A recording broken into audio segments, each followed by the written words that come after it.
We also have press in the room for your information. We have Hadley Barndollar from Seacoast Media Group and Kimberly Haas from the Union Leader. So know that we have press in the room as well. Our format today, a little different than what we normally do for State of the City. We're going to ask both our guests to speak, after which we will open up for Q&A, moderated by the Chamber's Vice President, Ben Van Camp. Please send any questions at any time to Ben via the chat function. I think by now we're all pretty familiar with how to use that one. And he will queue them up and moderate the Q&A session after both of our guests have spoken. Well, we haven't had any issues yet with our Zoom meetings, knock wood, being hijacked. Should that happen, Ben will immediately shut down the meeting and we'll reschedule for a different date. I'm going to read the bios for both Mayor Beckstead and City Manager Conard now, so that when the mayor has finished his remarks, he can simply introduce the city manager. Rick Beckstead was elected mayor of Portsmouth in November 2019, receiving the highest number of votes among the 9 city councilors elected. He was first elected to the city council in 2017 and served as the council's representative on the citywide neighborhood committee, the Peace Development Authority, the Rockingham Planning Commission, and the Recreation Board, of which he was a member for 4 years. He served on the Portsmouth Little League Board of Directors for 6 years and coached and managed both youth baseball and football. His children attend Portsmouth schools. A virtually lifelong resident of Portsmouth, 36 of his 48 years, giving that away, Rick. Rick is a self-employed contractor with a special love for historic buildings. We're thankful for that because we have a lot of them, we need to preserve them. Karen Conard was appointed acting city manager of Portsmouth as of December 16th, 2019, assuming the role of city manager at the beginning of January 2020. Karen brings 28 years of experience in the public sector to her role as city manager. She continues to build a unique network of connections and relationships, having served in various capacities, starting with the Massachusetts State Senate, officer of Governor William Weld, the Massachusetts Bay Transportation Authority, Massachusetts Department of Housing and Community Development, Massachusetts Office of Business Development, and the Massachusetts Development Finance Agency. We're happy now to have her in New Hampshire. Karen holds a Bachelor of Arts degree in Political Science and French from Duke University. I didn't know that. Très bien, madame. Welcome, Mayor Beckstead, our first speaker. Good evening, Valerie, and thank you for the Chamber for hosting this event. These type of things I'm usually pretty enthusiastic about. A Q&A. It's one of the nice things as far as being with the city of Portsmouth. When people have questions, you're able to go and give somewhat of answers. It's something important. I take great pride in that. Have to do it a little differently these days than what we've had to in the past. My family never allows me to go to the grocery store anymore, only because a gallon of milk and a loaf of bread takes me about 2 hours. So this is definitely different. The city is in a unique position. I think we are privy to certain things that most communities aren't a part of. I take part, along with staff, City Manager Conard, on a weekly report from the governor. We actually go online as far as conference calls weekly, once a week. We have one actually at 10 a.m. this morning with the governor, with many other communities' mayors, and listening to some of their concerns and their stories from the very beginning of this. Portsmouth was in a very unique position. We were ready for almost everything. And what we weren't ready for, we've definitely been able to go and make adjustments for. Portsmouth is just a place that is unique in many ways as far as small businesses, restaurants. I think this opportunity has gone and brought residents the ability to be able to partake in some of the restaurants and the small businesses that are downtown that have been able to go and somewhat maintain operations. I think people are experiencing things that they haven't experienced before, with some great food, not necessarily in a sitting environment. We will get there. This is a mere pause, and we are in week 8 My family is hunkered in at home. My daughter is just finishing up school over at Great Bay, her first year. My son is getting ready to finish up his sophomore year at Portsmouth High School. And then my wife actually is a teacher herself in Raymond, and she has been teaching for these 2 months. It's been unique. Portsmouth has been unique. The school systems made a very quick change over and have done extremely well under the circumstances. I just, I take great pride in being able to go and work with City Manager Kennard. We are both in this role for the first time ever. Not exactly what I had in mind, but I have never walked away from a challenge, and I don't think Karen has either. We have a great staff with the health department. We have a great police and fire, very unique people in our community, and I wouldn't want to have anyone else with us under the circumstances that we're in. So again, short and sweet. I want the Q&A. I'd love to be able to hear any questions. I get a lot of them by email and phone call these days. So with that being said, again, I'd like to thank the Chamber for hosting this event. And I'm now going to turn it over to really the person that is at the helm of our city is City Manager Kennard.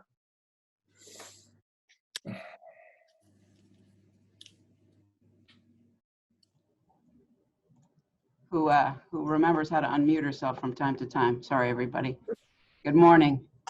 I am going to jump into my slides. First, many thanks to Mayor Beckstead for your leadership, your friendship, as I have come on board here. Wow, these are the fastest 5 months of my entire life. He and I joked last week that we only had 1 day so far where we haven't called, texted, or emailed one another. So to say we work well together and closely together is a bit of an understatement. It is a pleasure to work with you and with the members of the City Council. First, I'll say second, many thanks to the Chamber Collaborative for the opportunity to speak with you this morning. I would like to point out that I agree 1000% with those members of the City Council who praised the efforts of the Chamber, and you in particular, Valerie, at their meeting this past Monday night. As someone who prides himself on having experience working closely with Chambers of Commerce, I am beyond thrilled and proud to work with you and your team.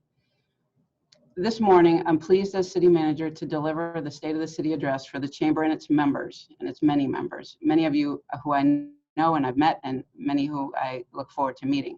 This is a proud tradition that I am humbled and privileged to uphold even in these strange, uncertain, and really unsettling times. And while I apologize for the remote format and not having the opportunity to address you all in person, I'm grateful for technology and more importantly for the staff that helped me understand and use technology. So with that, here we go. Thanks, Ben. Next slide.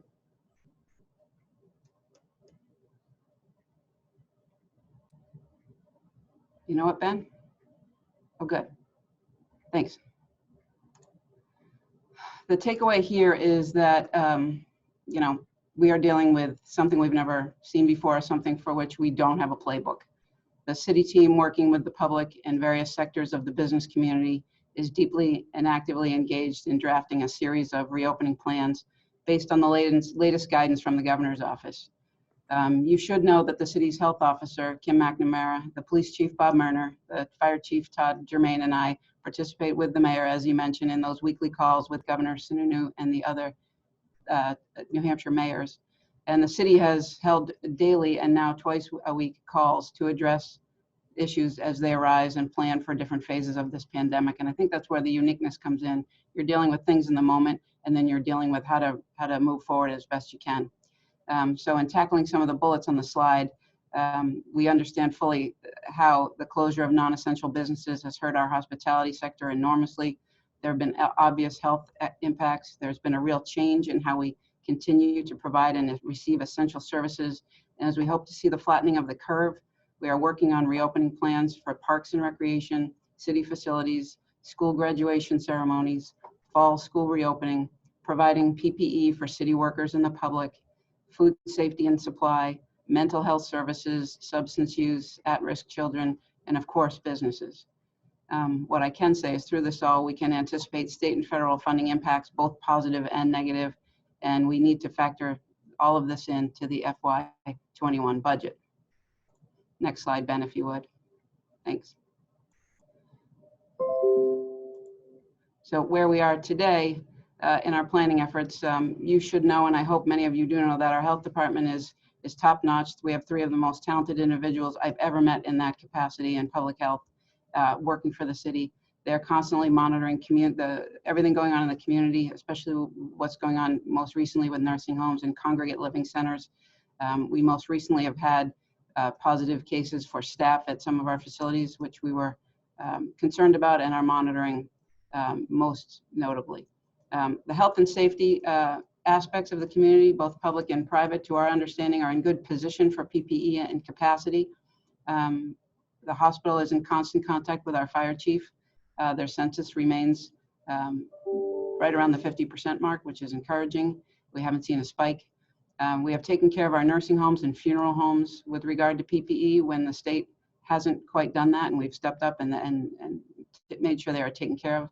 And as such, our health department is known as a leader statewide in handling this crisis. Financial stability through FY20 due to strategic planning, which Portsmouth is known for, will undoubtedly serve us well through the end of this fiscal year. And it is our hope to serve us well into FY21, as we discussed at the public hearing for the budget last night. The general fund overall forecasts on track with revenue estimates as we see it right now. As noted, there was a freeze on non-essential spending instituted at the end of March, and we are doing our best to continue our level of service. We laid off temporarily 87 part-time workers, and in a perfect world, we hope to bring them back. Next slide, Ben. Thanks. City Hall is closed. City facilities are closed. We are all working remotely. I believe at last count, 95 people have the ability to work remotely from home. City's council, boards, and commissions are meeting virtually, and I think with relative success. As awkward as it was to get things up and running, I think people are comfortable now. We have an upcoming budget season where it feels like every weeknight in May there's some budget to speak of, and that's a good thing. The FY21 budget that was proposed by me features a 0% tax rate increase and a 0 fee increase in the water and sewer rates for FY21 in recognition of what we're all dealing with. We are planning for a gradual reopening with new health and safety and security measures to keep both the public and our staff safe. We are continuing on an hourly basis to monitor the governor and the New Hampshire Department of Health and Human Services guidance. We are participating not only with the governor and the mayor in those calls weekly, but we found ourselves joining forces with the Seacoast communities in southern York County, Maine, and for the 5 communities in New Hampshire, and then the 3 communities in North Shore, Essex County, Mass, to try and coordinate what is going on from a tourism and travel and transportation perspective, because what happens in one place will inevitably affect the others. It's been a great way to share communication, collaboration, and some best practices. Most notably on those calls, we're talking about things like, when are beaches opening? How do you manage open space? How do you manage providing services and bringing the public back into your municipal facilities? To be honest, the concern we all have is how to manage the situation with folks with Massachusetts license plates coming to our communities, and how do we keep our residents and our businesses safe. Ben, next slide, thanks.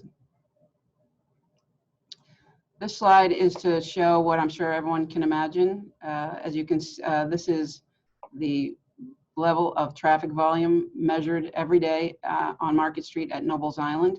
And interestingly, we picked Nobles Island because it's the doorstep of the chamber. As you can see with the good weather recently, these levels were just collected through this past Tuesday. The real drop in, because I even have to squint to see it, the drop in traffic started the week of March 22nd in following with the governor's stay-at-home order. But you can see things creeping back up, and it's tied somewhat to weather. Ben, next slide would be great.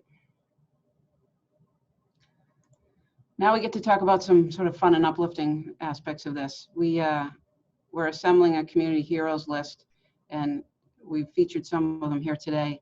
I'll start with the volunteer mask makers.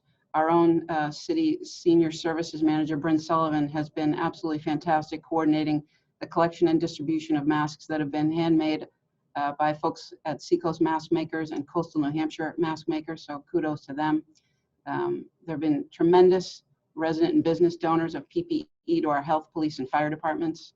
And stepping up out of relatively nowhere would be the very cool and innovative employees at the Portsmouth Public Library who've been using our 2 3D printers to make mask strap extenders. If you can picture it, it helps people who have to wear a mask all day by having something in the back of their head to clip it to, kind of like the snapback on a hat.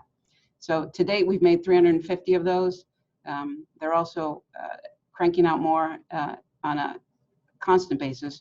And they're also in the midst of creating a community diary, which is a really neat project that I hope everyone tries to provide a chapter to. Big shout out to the AC Hotel and their staff and their management.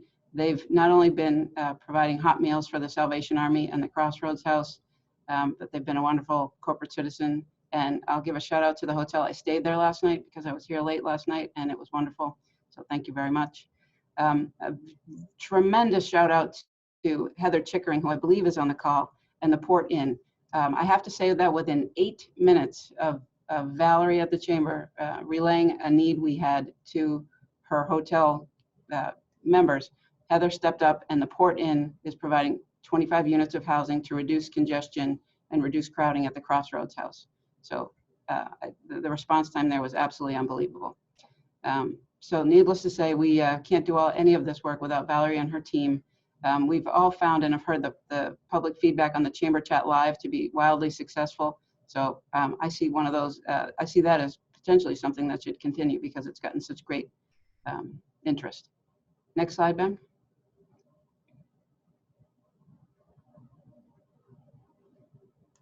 Thanks. We also have the Portsmouth Housing Authority to thank. They were involved in transporting families from Crossroads to the Port Inn. Operation Blessing stepped up and helped us coordinate providing showers for the homeless population. And thanks to the Y who's taken over that responsibility.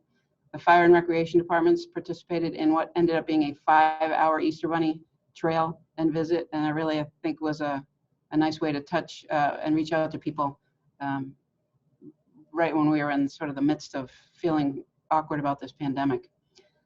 We organized a virtual Arbor Day celebration, and maybe several of you saw the video with the images of the Tree City Hug. And on every Friday at 7, we still participate and clap because we care. You'll see the mayor there with his family. And what the mayor didn't touch on, and I don't want to steal his thunder, so maybe he'll want to speak about it at the end, is the creation of the Clipper Strong Fund. With the help of Coastal Economic Development Corporation, the Granite State Development Corporation, and Eastern Banks Charitable Foundation, we took the mayor's kernel of an idea and have started a fund, and we'll be able to go live online very soon. We hope to be able to announce that soon. And to date, we've collected over $20,000 for that fund, and the idea is to provide grants to small businesses affected by the pandemic. Next slide, Ben.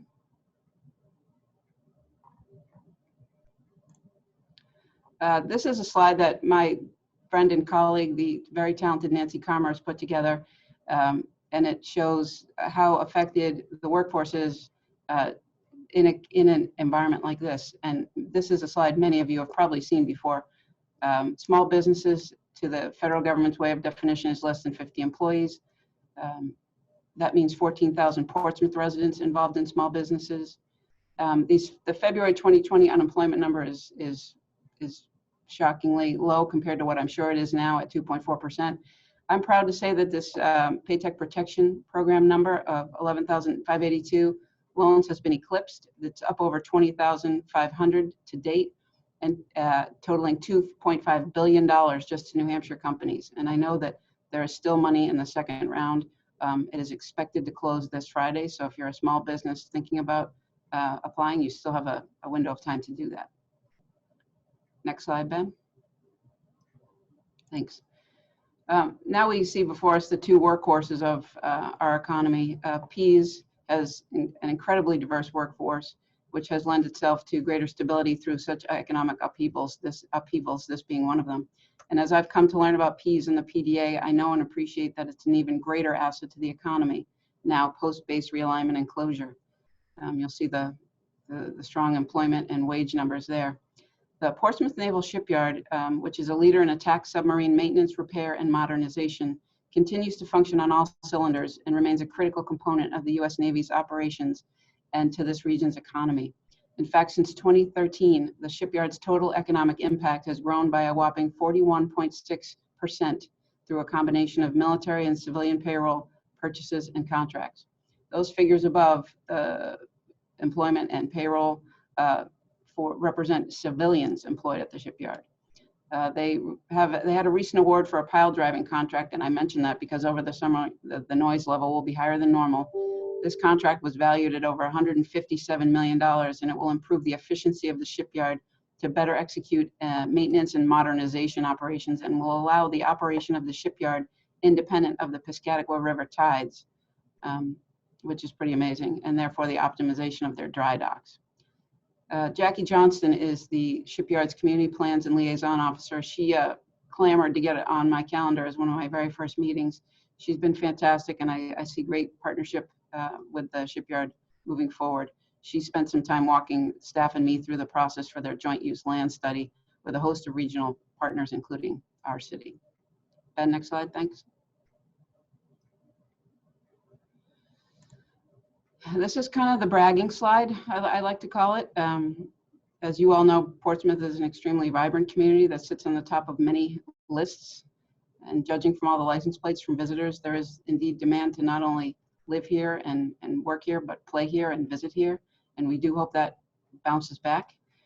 We are resilient from both a financial and a sustainability perspective. We are the most engaged community I think I've ever been in. And I have come firsthand to experience this from way back in my interview days, which seem about 15 years ago, but it was just last fall, to today, where people have graciously adapted to all sorts of things, including remote participation, which is strong and growing. It's a very authentic place. It's a super progressive place. And of note, we just received another Tree City Award, and new for us this year, a Tree Growth Award, which is based on the number of trees we plant every year. Next slide. Thanks. It's really important to mention that the importance of water to the city. We are working with the Air Force and their funding on enhancements to our Pease water treatment facility. We've worked to bring online the Pierce Island wastewater treatment facility, and we're on target with meeting requirements of the Environmental Protection Agency there. We were the host to a team from New York City who came up based on a shared contractor to inspect our water treatment facilities at both Pease and our Madbury facility, based on how innovative and effective our water treatment is, because New York City was looking for more recent examples to model themselves after. In terms of the Great Bay Total Nitrogen General Permit, the deadline for comments is this coming Friday, which I believe is tomorrow, because I think today is Thursday. We are working with a consortium of adjacent and affected communities on a coordinated response to that. And lastly, the acquisition of 107 acres known as the Duffy property along the Bellamy Reservoir is a key piece of what we've been looking to do to conserve land that further protects our watershed. So that just took place at this most recent City Council meeting.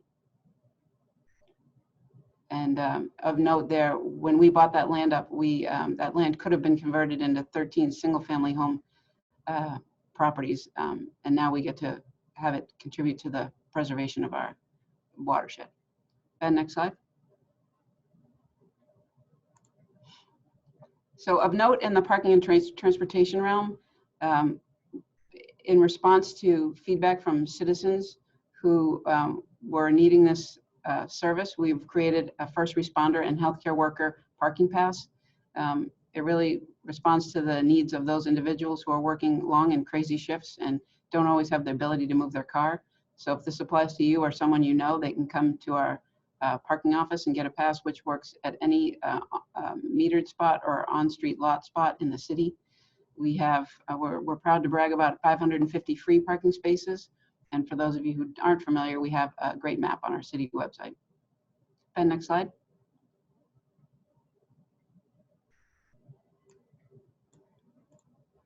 In terms of projects, first I'll talk about corridor projects. The Market Street Gateway, which you've seen as a work in progress for quite some time, plans to be open this September. It's going to serve as the perfect entryway and appropriate frame for the city, and it's right at the Chamber's doorstep. We have the North Mill Pond project, which is currently more advanced at the Market Street end, and our DPW team is working on the bridges on bridge repair work at Market Street and Kearsarge Way. We have Maplewood Avenue as a continuing complete streets project. This includes water mains and sewer pipes, in addition to the more familiar above-ground walkway and roadway enhancements. That work will take place this summer. On Islington Street, we are continuing our efforts there to reconstruct the roadway from Bartlett Street to the Route 1 bypass. And you'll see progress on that throughout the summer. And lastly, on Middle Street, that's an interesting part of the world. We're continuing to look at this gateway from a traffic calming perspective. And we are very cognizant of both sides of the bike lanes and bollards discussion. And next slide. My last slide talks about ongoing projects that the city is undertaking. We've been working diligently to improve and maintain the facilities here at City Hall and at the police station. We continue to make good strides in that effort. We are currently enhancing while the building is closed to the public, those public-facing areas for the clerk and the tax and the assessor's office. We also are close to finishing the work at the Senior Activity Center. People know it as the Doble Center, currently on Cottage Street. That is planned for a summer 2020 opening. We have the wastewater treatment facility on Pierce Island, as I mentioned, and that building in the bottom middle there, the McIntyre project. There's so much to say there. I could have a whole presentation on that. We are encouraged by the ability to come back to the negotiation table with the Redgate Cane team, and we hope there is new progress to report soon. And with regard to the crown jewel of Portsmouth, the Prescott Park, the master plan implementation is still under discussion and includes a climate resilient preservation piece. And we would like to point out that Prescott Park remains open for passive recreation that, of course, follows social distancing protocol. So I do have one more slide, Ben, if you'll advance it one more. Really, this is just a chance for me to thank you all for the warm welcome I've received from residents to business people alike. I do hope this is the first of many opportunities to address chamber members, and I'm happy to answer any questions.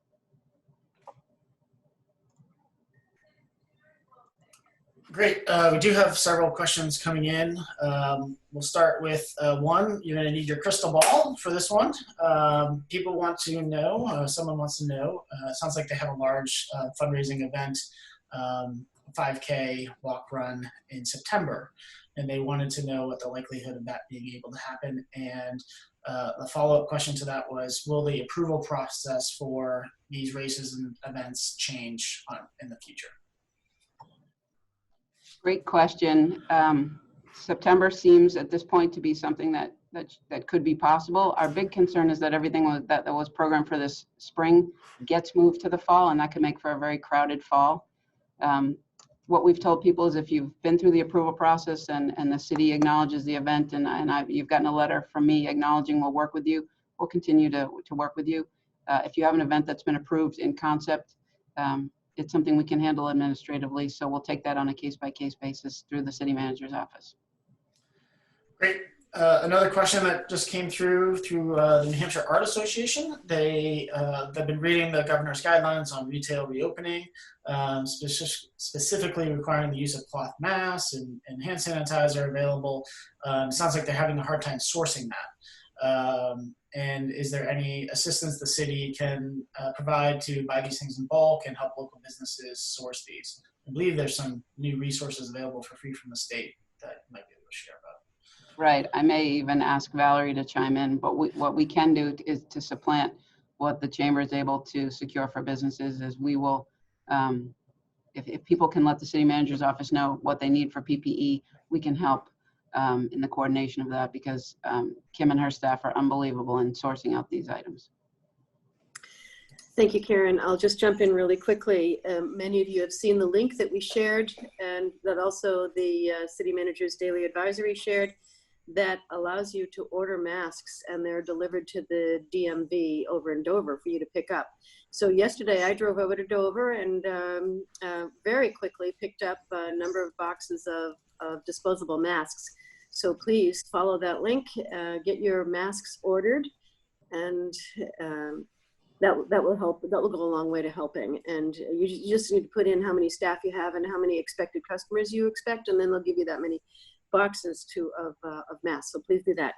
And we've been talking with the city about how to buy in bulk. And I know that the city has sources, and I've also identified some sources.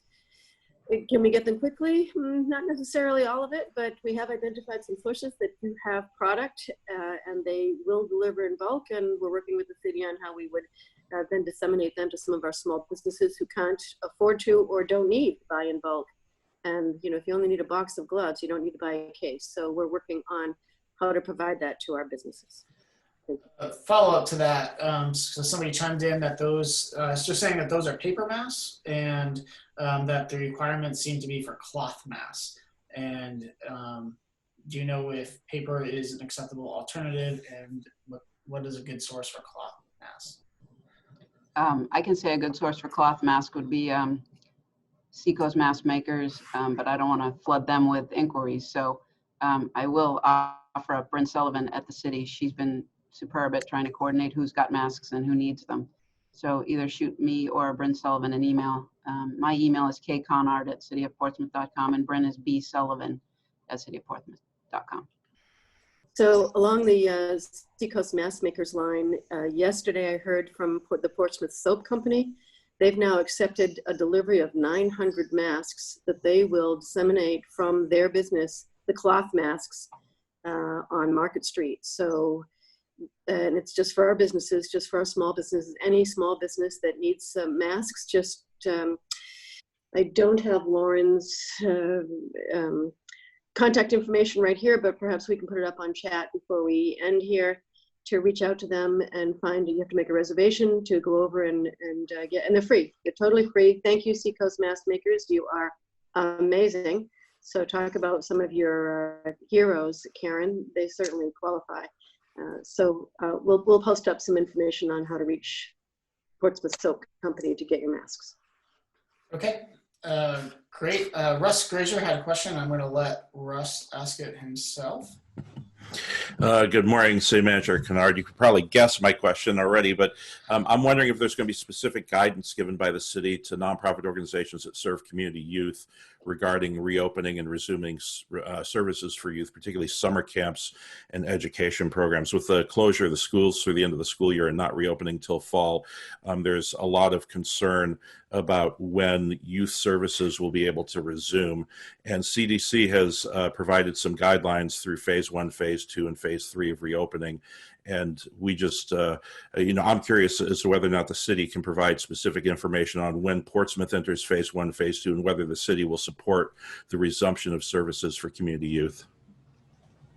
Great question. The city staff is changing up and meeting in smaller groups on a daily basis to coordinate reopening plans in that kind of phased approach. So right now, there's a reason many of my staff are not on this call or anywhere near me. It's because they're working on those plans. The first one we want to roll out is Parks, Recreation, and what do we do with the youth groups? So that's on the front burner. So Kim and her team are working feverishly to get those done this week and into next. I think the goal is to have them ready to go next week. We know that the things are changing on a daily basis. We know they're taking the CDC phase guidelines into consideration. So I hate to say stay tuned, but it's coming and we're working on it. Great. Number of things coming in, so I'm just trying to sift through them here. And while you sift, can I ask the mayor to plug his Clipper Strong Fund? Can I do that? That would be perfect. I just did. Okay, thanks. You did fine, Karen. I mean, I don't want to take credit or anything else for it. It's just talking with several different people, whether it be from the restaurants or the small businesses. They're not always going to be able to have access to the funding that has been made available. There's only going to be so much to go around, and it was just something. Portsmouth, growing up here, the way this community has always gone and pulled together when it came to special events. I personally worked with most of the nonprofit organizations from Pro Portsmouth to Prescott Park Arts Festival, served on several boards and committees. The chamber was always a big thing, big part of my life. When my mother worked with several of her friends there back in the day, and I just felt it important. I had a lot of people reach out, how can we help, and talking about creating a fund. So I did do, with the help of Karen and staff, to be able to do Clipper Strong Fund. I was very surprised Monday night actually to be able to be told that it was a starting package of $20,000. I had 2 very generous contributions from 2 organizations that I greatly appreciate. I personally, several weeks ago, had gone and said I will be pledging $500, and I've probably had right now about 7 or 8 people that are actually going to match my contribution. The goal is basically to have a committee that will go and take in for a grant. This is not a loan. This is something that will be distributed to everyone. It's important to me to be able to fill in those gaps. It really needs to happen, and there's such great people that are here in the city that are willing to step up, and this would be a way. So as city manager had gone and said, they're working on the online, which is the component, and I'll let her fill in. I haven't been able to go and look at everything at what you can actually send a check.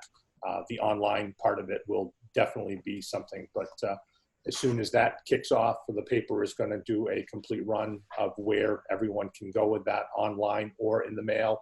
I just want to thank everybody for stepping up and doing this, because it is really important. Portsmouth needs help now. This is a way for everyone to be able to kick in a little bit and help all small businesses. Thank you. Mr. Mayor, we did have a question about who was eligible to apply for the Clipper Strong Fund, whether if they had a business here but they weren't a resident here, and were there any of those things worked out? This is meant for a business that's in Portsmouth, no matter what it is. I've gone and asked 2 counselors that pride themselves when it comes to raising money and revenue, small businesses. I've got Counselor Kennedy that's on there, and Counselor Tabor that is on there. They have some innovative ideas. I've had a couple of residents that have gone and reached out that own small businesses that want to be able to go and help out themselves. This is for everyone. It's not just for a Portsmouth-based type of a thing. It's for all businesses that are in Portsmouth, restaurants and small businesses. If I can chime in, we're Absolutely. working on the application, which is going to be super easy, and the criteria. They're going to be pretty basic. You have to have been open for 6 months. The business has to be in Portsmouth, and we're going to list out what we have identified as eligible expenses, but people may bring to us expenses that we hadn't thought of either. The idea is to try to help as many people as possible. We're setting up the parameters now that we want to run by the mayor and the advisory committee. So we figured we'd work on 2 tracks, get the website up and running. It will be clipperstrong.something, but I don't want to say it yet because the website doesn't exist. And I'm typing in the chat box for Ben to share where people can mail a check in the interim. Thanks. Very good. There was a question on the Clipper Strong Fund if how small business would be defined. Work in progress. Stay tuned. Fair enough. Did have a couple questions come across about they've seen rumors and articles about restaurants being able to expand outdoor seating into perhaps streets or sidewalks, and some people are curious to know where that effort is at and what's the likelihood that will happen. I will take that for now, and I'll let the mayor chime in. Right now, if you starting May 18th, if you have existing outdoor dining space and you can safely seat people 6 feet apart, you can take advantage of that. The only thing we would ever contemplate the sidewalk for is for pedestrians at this point. What we are thinking about is taking up either parking spaces or lanes of traffic where it's appropriate to expand the sidewalk for walking, so as to keep social distancing. As things evolve and as data and science prove that it is safer to accommodate more thinking on this realm, we will certainly flex our thinking and move in that direction. I can say that I'm part of Valerie's conversation on a weekly basis with the restaurant community. We also have an internal team on how to open up the restaurants, and the health team of 3, which are the super talented women. This is top of mind for them. I'll stop there. Great. Mr. Mayor, did you want to add anything to that? Just having the conversation. I'm being reached out by many things and have told people as far as if they have something that possibly the ability to submit some type of a plan. We're just getting going on this. I just had a restaurant just the other day. They drew up some concepts. We're just trying to figure out how to go about doing it. Would this be something as far as not just dealing with staff, but it would be with parking, traffic, and safety?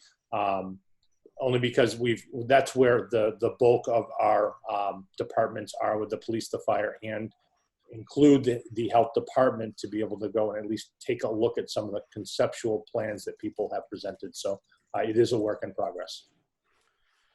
Great. We do have a question from Mr. Steve Scott. I'm going to let him ask that directly because it's a little involved and I didn't want to get it wrong.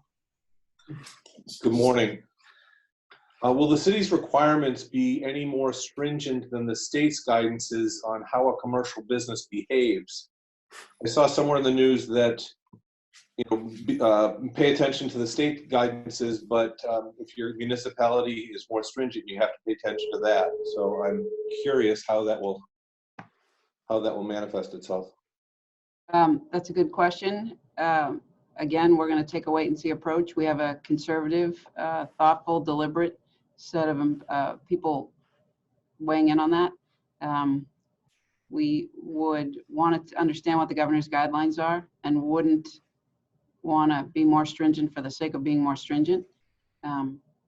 So at this point, we will abide by the guidelines. If we have anything further to comment on, we will be very communicative about that. We will we'll get input from the business community as well.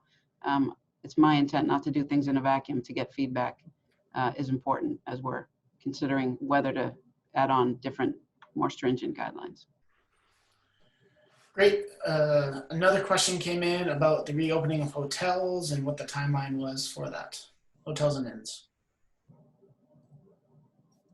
I think I know we have some hoteliers on the call. We're inclined to follow the guidelines at this point. I think each hotel and hotel group is taking a somewhat different approach. Would it be appropriate to ask if one of the hotel folks on the call wants to comment?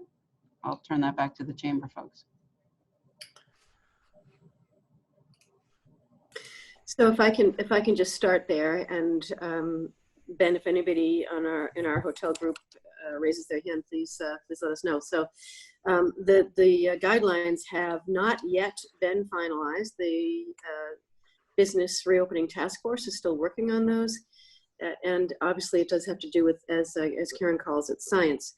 But right now the draft, not finalized, but the draft calls for inside properties to reopen at 50% capacity when the time is right, and they haven't determined that time yet. Standing by for that.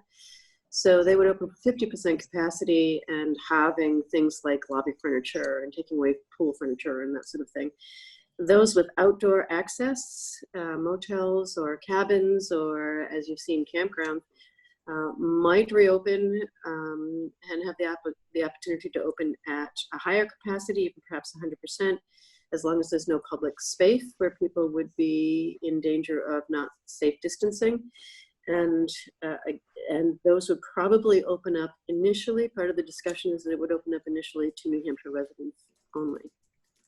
So does someone, I know that we have some hoteliers who have contributed to the guidelines that the report that we gave to the task force. So if there's anybody on the call who wants to jump in, Ben, do we have anybody raising their hands?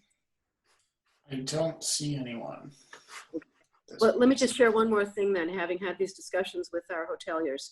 They are doing absolutely everything possible to make it safe for people and to feel safe coming into their hotels. They're adding plexiglass shields at the front counters. They have removed a lot of the furniture in the public spaces. They are cleaning those rooms, and they're leaving, if a room is occupied, they are leaving it as is when somebody checks out for 3 to 4 days, so that nobody, even housekeeping, goes into that room. When housekeeping does go into that room, that they are sanitizing absolutely everything top to bottom. For extended stays, they're doing things like asking guests to put their own trash out. They can take the plastic bag, they can put it outside the door, and staff will pick up that. If they have linens, they're staying for a longer stay, and they have linens like dirty towels that they want to have replaced, and they would put those out in front of their door. Some of them are also adding some larger trash receptacles in the hallway so that people can actually throw their trash out in those trash receptacles, so that there is limited interaction between staff and guests, and rooms will sit unoccupied until both staff feel safe going back in to clean, and so that when the next guest comes in, they know that it's been handled correctly. So those are just some of the things. And there's no food service. Food service is to go only. What else? I think those are the highlights. Great. We had a couple questions about retail reopening. When can retail reopen? Do everyone visiting a retail establishment have to wear a mask? Can you enforce people to wear a mask in your retail establishment? That's good questions. Those will be the governor's guidelines that have been rolled out. And again, they're guidelines. Retail establishments can choose to open. I don't want to misspeak, Valerie. I think it's the 11th. I'm hoping she That's knows. true. She's nodding That's the true. 11th. It's my understanding they can only have 50% of capacity. Their store can only be 50% occupied at any given time, given square footage. Yeah, I think it's more about the 6 feet, distancing. So even if, if normally in your square footage you could put 10 people in there, if your space is small enough that you can't put 6 feet between people, then that overrules the 50% capacity. I also know that an awful lot of retailers just don't have shops that are big enough to bring in more than like 1 or 2 people at a time, and not going to generate enough revenue that would influence them to open up their shops. So we are preparing. I did send out a notice to all retailers, particularly in the downtown this week, asking them if they're going to open or stay closed. It's about 50-50 split right now for the limited number of people that I've heard from. But those that are opening are typically those people who have already been open for takeout or curbside delivery, or takeout meaning, place an order and be able to pick it up curbside. So if they've already been doing that, and this applies also for our restaurants, that many of them who have already been doing takeout, they've already staffed up, they've already cleaned, they already understand PPE, they already have the equipment available. Those that would find it easy to transition to add on a couple of outdoor seating to increase their revenue, or for retailers to have reservations, they're already staffed up, they're already ready to go. Those are the ones that are most likely to open. Those that have been totally closed, restaurants, retailers, will find that more difficult, because now they have to rehire staff, train them, they have to clean, ceiling to basement, they have to clean, sanitize. So they're a couple of weeks out before they could even get themselves open, some of them. So, and they just don't have the space. We are lucky to have all these wonderful, unique shops and boutiques, but the downside to that right now is that they're small, and they can't accommodate many people in the shops. So, I think the question was, can you require people to wear masks? And at this point, the answer to that is no. right. We will have a big mask sign campaign saying, wear your mask. I heard a good saying by State Senator Tom Sherman yesterday: no shirt, no shoes, no mask, no service. So I think it's a play on the old sign that you'd see seasonally. So we will work with the chamber to make and distribute signs like that. Great. Well, there's some people are chiming in that the governor's guidelines do require masks for both staff and customer. So I think that's restaurant, not. I know that's in the restaurant language. I'm not sure about retail personally. Right. I don't think it applies to retail.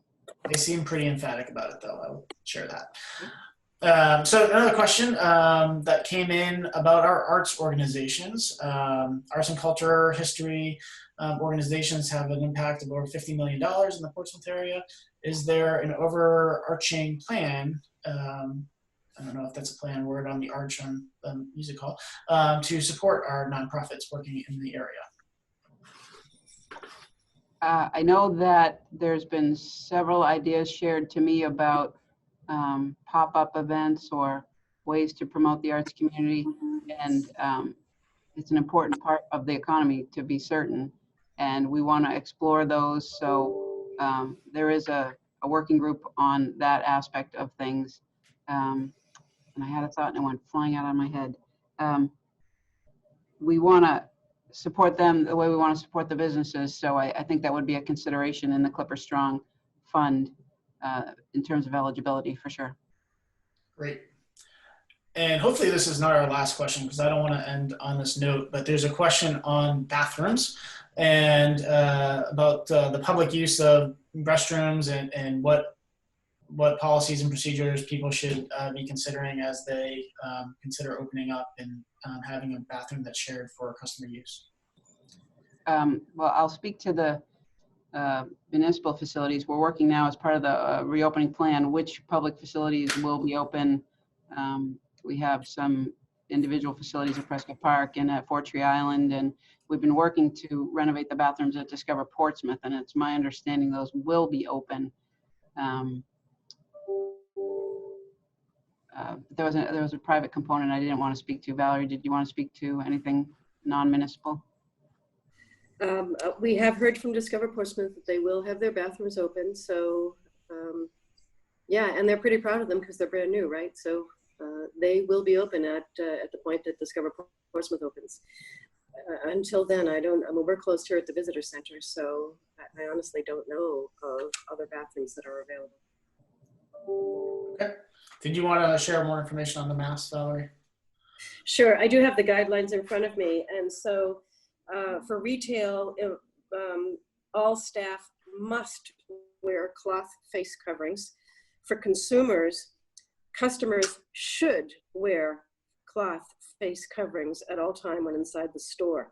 Signage and staff should request this before customers enter the store, hence the need for these posters that the city and we are working on. Great. That about wraps up the questions. I think it's worth noting, because this is a couple of people have asked, we will be, this session has been recorded except for the first 30 seconds because I forgot. But it has been recorded and it will be put on our Facebook page and on our website for people to enjoy later. And with that, I'll turn it over to you, Valerie. Thank you. Thanks, Ben, for moderating. I appreciate it. And for putting your fingers on the button in case we had to stop the meeting. So thank you. Thank you so much, Mayor Beckstead and City Manager Conard, for joining us today. I know that you have a lot going on, and so I really appreciate that you've taken this hour to be with us. And I also want to thank you for all of your support for the Chamber Collaborative. We really do appreciate the close collaboration that we have built, and we look forward to continuing that. I think that the team at the city is doing an amazing job, and we're very happy to be working so closely with such great professionals. I want to reiterate something that the city manager said. I think it was the city manager who said there is some funding left for the PPP loans. Apply now. We didn't think there was going to be any more funding, much funding available in the second round. Apparently there is. Get in line as soon as possible. I need to strongly recommend that you do that. I need to say, City Manager, I love these trees. Of course, I sit here all day watching these folks working and tearing apart the cement and putting in some beautiful greenery, and I love them. So thank you so much. Mayor, can I ask you a question? Would you connect me? You've got some restaurants who you said have reached out to you, and they're concerned about about how to configure opportunities for outdoor dining. We have a meeting at 1 o'clock today. If you can connect me to those restaurants, I'd be happy to reach out to them to invite them to join us. So if you could do that, that would be great. As we close, let me share with you reminders about our Chamber Chat Live, which we bring to you every Friday from 1 to 2. This week, we're calling out some of our shining stars of positivity, which Karen did highlight a little bit. They're going to tell you about the ways in which they are helping those in need, but going above and beyond what they would normally be doing. So we're very excited to be able to speak with them tomorrow. So please join us. Speaking of those in need, our hospitality businesses have been particularly hard hit by COVID-19, and you can help them and help yourselves at the same time. Through May 15, we hope you lead with loyalty. Support your favorite local businesses by purchasing a gift card from those shops, restaurants, attractions, and even the hotels when they open up and you have your family come to visit by purchasing a gift card. Take a photo of that gift card, preferably with you in it, and send your photos to Jennifer at portsmouthcollaborative.org. Maybe you could put that up for us, Ben, if you wouldn't mind. The person with the most photos of the most varied gift cards, doesn't matter what denomination they are, wins a very sweet surprise. It's only through May 15th, so please do that.